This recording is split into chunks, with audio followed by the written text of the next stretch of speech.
तो in stereochemistry the half part that we have left behind that will start today. Okay, so configuration यहाँ पे क्या दिया गया है, the arrangement of atoms that characterize a particular stereoisomer is called its configuration. मतलब क्या है कि वो उसका जो मॉलिक्यूल है वो कैसे अरेंज्ड है, arrangement of atoms that characterize a character stereoisomer, मतलब वो एक अलग कैरेक्टर दिखाने वाला है। अगर उसके अरेंजमेंट मॉलिक्यूल की कुछ अलग है, मतलब एक मॉलिक्यूल है वैसा सेम मॉलिक्यूल है बट उसमें एक मॉलिक्यूल थोड़ा अलग से अरेंज्ड है, तो वो उसका हो गया स्टेरियोआइसोमर। और दूसरी बात ये कि उसकी प्रॉपर्टी इससे थोड़ी बहुत अलग होगी। The following methods are use to assign configuration. तो यहाँ पे दो मेथड्स दिए गए हैं जिससे we can assign the configuration, या फिर उसको नेम कैसे करते हैं, उसको कैसे डिफाइन या क्लासिफाई कैसे किया जाता है। तो यहाँ पे है absolute configuration R&S system and relative configuration D and L system. So we have two different systems, absolute configuration system where R and S system comes, and next we have relative configuration where D and L system comes. So we will be seeing both of this. Next we have Fisher projection and the DL notation. तो पहले हम थोड़ा बहुत Fisher projection देखेंगे, उसके बाद आपको DL समझ में आएगा कि क्या है, और R&S भी हम देखने वाले हैं। The first system for doing this way was developed by Fisher and Rosanov around 1900। तो ये क्या है कि प्रोजेक्शन फॉर्मूला है, मतलब क्या कि इसमें कोई रॉकेट साइंस नहीं है, बस वो फॉर्मूला जो है या स्ट्रक्चर जो है कंपाउंड का ड्रॉ करने का एक तरीका है, वो फिशर और इस दूसरे साइंटिस्ट जो है रेसनॉफ, इन दोनों ने मिलकर दिया था। Fisher first developed method for drawing carbohydrates in 2 dimensions and a convention with respect to orientation so as to indicate their 3-dimensional structure, so called Fisher projection। Fisher ने क्या किया, सिंपल लैंग्वेज में बताता हूँ, उसने जो 3-dimensional स्ट्रक्चर्स हैं उनको 2-dimensional में कन्वर्ट करने की कोशिश की। 2-dimensional में कन्वर्ट करने के बाद मतलब फॉर एग्जांपल उन्होंने कार्बोहाइड्रेट का मॉलिक्यूल लिया, उसमें ओरिएंटेशन भी दिखाई। 2-dimensional में वी कैन ऑल्सो डिफाइन कि क्या ओरिएंटेशन होगी कंपाउंड की, कैसे उसमें मॉलिक्यूल्स अरेंज होंगे, हमें 3D देखने की ज़रूरत नहीं है। तो इन दोनों साइंटिस्ट ने then devised a notation for designing the configurations to stereogenic centers, designating the configurations depicted in Fisher projections either D or L। तो ये बेसिक 11-12 में हो गया आपको, but still we need to revise this things. D and L do not relate this with the notation of optical activity D and L। तो मैंने जब optical activity का बताया था dextro rotatory and levo rotatory, वो अलग है D और L, और ये D और L जो है ये कॉन्फ़िगरेशन के D और L है, ये दोनों कंफ्यूज मत करना कभी भी। छोटा d छोटा l या माइनस साइन या प्लस साइन, ये हो गया उनकी ऑप्टिकल एक्टिविटी, कि अगर वो राइट हैंड साइड को डेविएट करते हैं प्लेन पोलराइज राइट को, तो वो छोटा d हो गया, ओके, डेक्स्ट्रो रोटेटरी। और अगर लेफ्ट हैंड साइड को करते हैं तो छोटा l हो गया, स्मॉल l अल्फाबेट। और कैपिटल D और कैपिटल L कब आएगा, when we are talking about stereochemistry और when about the stereoisomers and the configuration, okay, configuration of that compound कि ये D है या L है बेस्ड ऑन द अरेंजमेंट। तो do not confuse this both things, henceforth जीपैड या कहीं पे भी आप जाओ ये चीज़ें कंफ्यूज मत होना, ये दोनों अलग अलग चीज़ें हैं। So we have an example से पता चलेगा। यहाँ पे ग्लिसराल्डिहाइड का एग्जाम्पल है, was defined as being the D-glucose, the OH group attached to the C2 is on the right hand side of the molecule when drawn its correct Fisher projection, and the L is OH group is on the left side। तो you can see below, ये जो है D, इसका जो है D configuration है इसका ग्लिसराल्डिहाइड का फिशर प्रोजेक्शन फॉर्मूला, इसमें जो इसका OH है ये राइट हैंड साइड में है, इसलिए इसको D या प्लस से डिपिक्ट किया गया है, कैपिटल D, और इसका OH लेफ्ट हैंड साइड है, इसको L या माइनस पॉजिटिव निगेटिव ऐसे साइन से यहाँ पे डिपिक्ट किया है इसको। तो ये हो गया आपका बेसिक एग्जांपल D और L का, बस यही है, राइट हैंड साइड होगा तो D, लेफ्ट हैंड साइड होगा तो L, डिपेंड्स। अभी यहाँ पे एक सिंगल मॉलिक्यूल है, वैसे 2 मॉलिक्यूल्स भी हो सकते हैं, 3 मॉलिक्यूल्स भी हो सकते हैं, तो उसके हिसाब से उसके अरेंजमेंट पे ही उसके नोमेनक्लेचर किया जाता है D और L। अब यहाँ पे ग्लूकोज है, ग्लूकोज का देखो आप, सॉरी ये राइबोज है, ये ग्लूकोज है।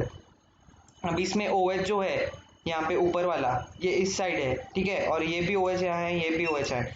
In consideration with this molecule ये डी ग्लूकोज है, ओके। अब यहाँ पे क्या दिया गया है, यहाँ पे राइबोज है, तो यहाँ पे ये OH इस साइड है, तो ये यहाँ पे आ गया, फिर ये यहाँ पे आ गया।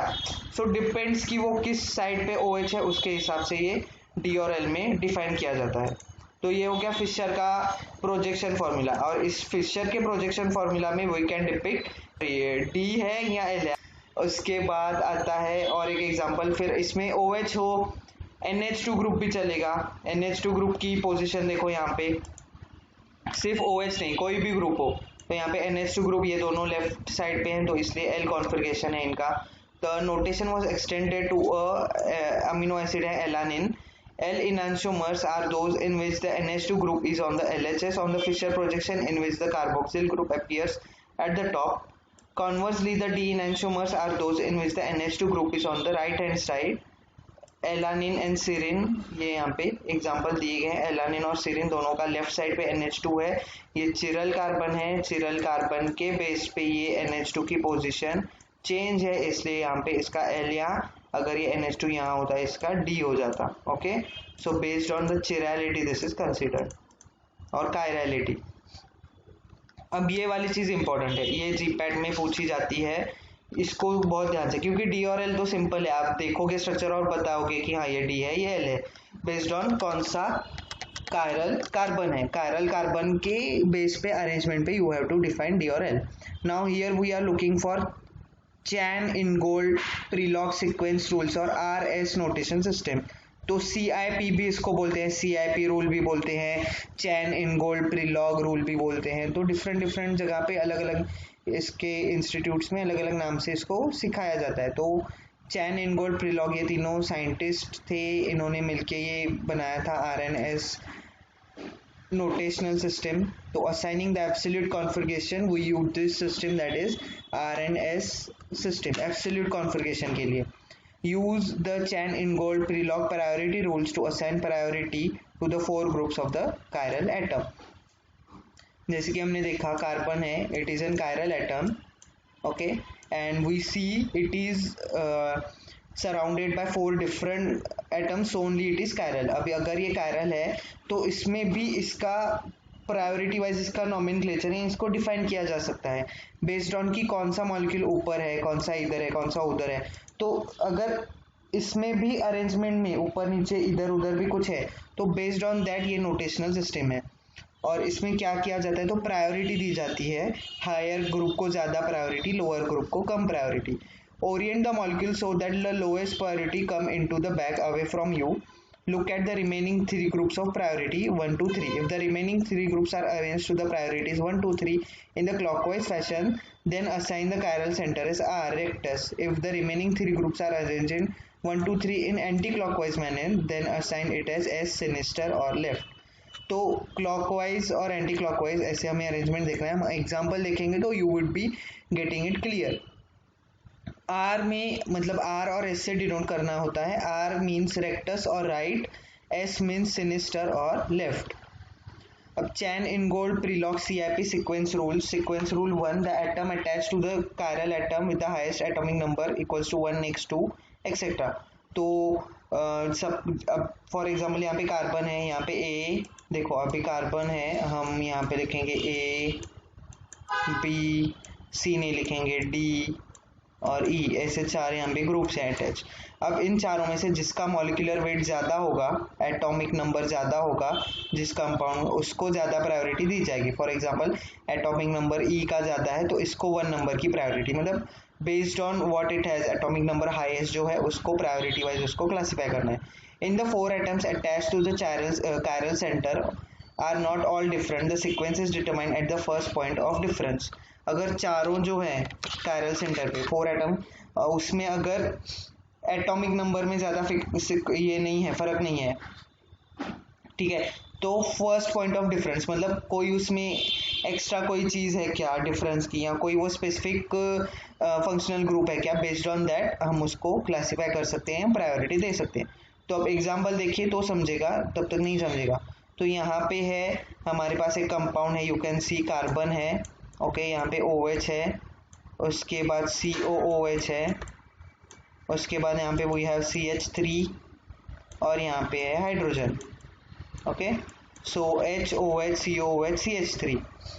अब यहाँ पे क्या करना है हमें, ये R है या S है, उसका कॉन्फ़िगरेशन क्या है या उसका वी कैन से स्टेरियोकेमिस्ट्री के हिसाब से उसके ओरिएंटेशन क्या है वो हमें बतानी है। तो first of all what will be doing, will be classifying this on the priority basis. Now priority basis पे अगर हम क्लासिफाई करते हैं तो एक फंक्शनल ग्रुप्स है यहाँ पे। अब ये OH और COH फंक्शनल ग्रुप है। अब यहाँ पे अगर हमें प्रायोरिटी देनी है तो एक प्रायोरिटी का टेबल है, मैं आगे वाली स्लाइड में डाला है, उसके बेसिस पे हम उसको प्रायोरिटी वाइज क्लासिफाई कर सकते हैं। तो अब यहाँ पे OH को प्रायोरिटी नंबर 1, COH को 2, इसको 3 और इसको 4, लोएस्ट प्रायोरिटी इज हाइड्रोजन। तो ये घूम रहा है कैसे, क्लॉकवाइज घूम रहा है, इसलिए इसको आर्क नोटेशन दिया है। अब यहीं यहाँ पे आप देखिए, यहाँ पे COOH जो है वो यहाँ पे नीचे सेकेंड वाला डायग्राम दिखा रहा हूँ मैं, ठीक है, ये COH नीचे आ गया। तो अगर हमें अभी 1 2 3 जाना है, 4 सबसे लोएस्ट को स्किप कर देना होता है, 1 2 3, तो ये हो गया एंटी क्लॉकवाइज हो गया, तो ये S और सिनिस्टर हो गया। यहाँ पे भी R कॉन्फ़िगरेशन S कॉन्फ़िगरेशन दिया है कैसे होता है, तो मतलब वही है कि क्लॉकवाइज और एंटी क्लॉकवाइज बेस पे। अब ये जो प्रायोरिटी वाली चीज़ है ना, इसका मैंने यहाँ पे आपको दिया है, ये एक एग्जांपल देखिए, फिर हम प्रायोरिटी वाले पे जाते हैं। तो 1 2 3 4 यहाँ पे मैंने नोटेशंस दिए हैं। तो ब्रोमीन को जाता है, फिर क्लोरीन को, फिर फ्लोरीन को, फिर इसको, तो ये हो गया 1 2 3 ऐसे, तो ये हो गया S। इसमें है 1 2 3 ऐसे जाना है, ओके 1 2 3, तो ये भी हो गया S। फिर इसमें भी मैंने नोटेशंस दिए हैं 1 2 3, ये क्या होगा, एंटी क्लॉकवाइज ही होगा, राइट, तो ये भी हो गया आपका S। ये क्लॉकवाइज 1 2 3 ऐसे R, ये S। बस यहाँ पे कुछ एग्जांपल्स दिए हैं, मैं वो नोटेशंस वाला दिखा देता हूँ आपको, मतलब कंफ्यूजन नहीं होगा।